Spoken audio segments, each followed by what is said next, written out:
Donc concernant la démarche, c'est juste pour vous dire que les vidéos, ou les autres travaux que je ferai seront faits à partir de travaux déjà établis par d'autres, bien entendu, parce que je ne pars pas à partir de rien, mais il faut quand même que je détaille et que j'approfondisse à chaque fois auprès des autres maîtres qui, eux, ont déjà fait beaucoup de travail.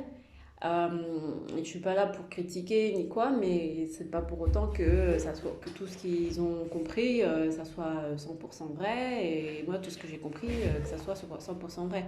Donc on est tous dans des pistes de réflexion, de méditation, d'interprétation, et c'est ce que je vous demande à chaque fois de pouvoir aussi vous argumenter et interpréter ce qu'il en est, ce que vous pensez, et pour qu'on puisse avancer dans la pensée collective.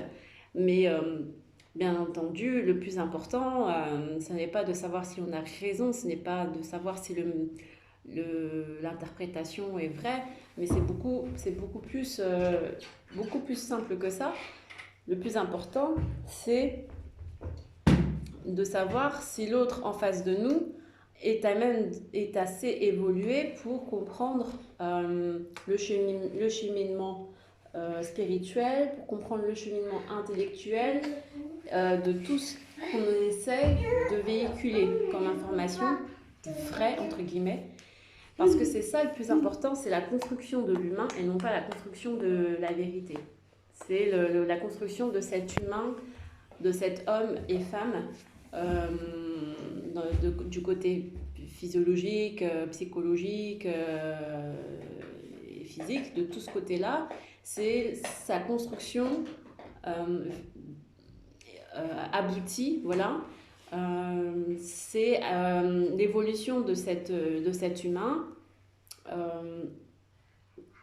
vers l'extrême bonté, vous voyez, vers l'amour, comme je l'avais toujours dit dans mes vidéos. Et ça, pour y arriver, il y a des choses à tenir compte dans l'éducation, à tenir compte dans l'enseignement, dans la transmission. Et c'est pas l'information en tant que telle qui est vraie, c'est pas la recherche de véracité ou non. Je pense que c'est la recherche de savoir comment un monde aussi grand et avec de plus en plus de monde, on est, je sais pas, à 7 milliards de personnes, comment on peut s'entendre à partir de ce cheminement spirituel, intellectuel,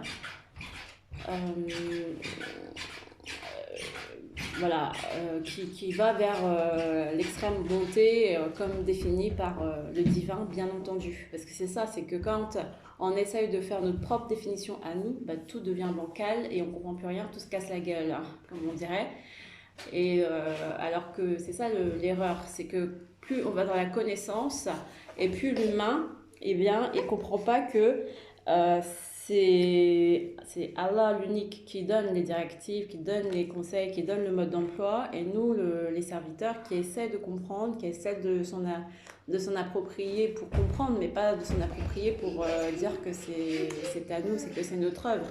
Et à chaque fois qu'on va dans la connaissance, c'est un peu le bas qui blesse, par exemple, pour les loges franc-maçonniques, des choses comme ça, c'est qu'ils ont atteint un niveau spirituel très élevé, mais après, est-ce qu'ils arrivent à en remercier le Seigneur, etc.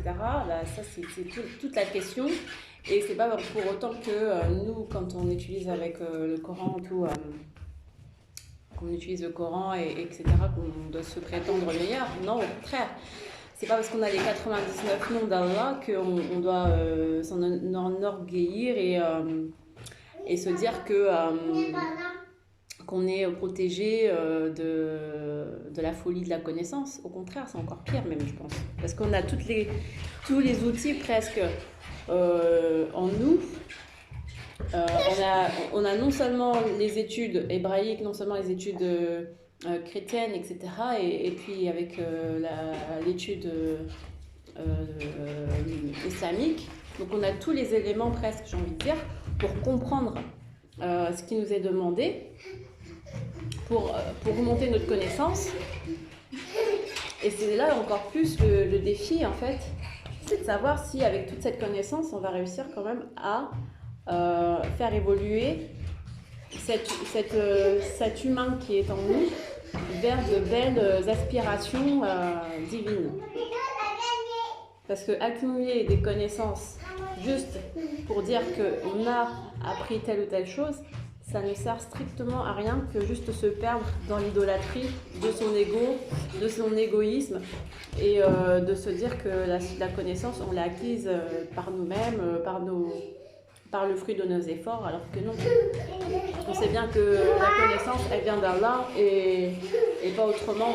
Et c'est comme ça qu'il faut toujours se remettre en question. Et que si cette connaissance n'est pas mise à profit pour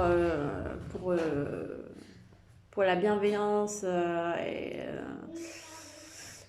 et pour faire des humains aboutis, enfin, entre guillemets aboutis, j'ai envie de dire accomplis et heureux, ben, c'est que ça veut dire qu'on a loupé quelque chose.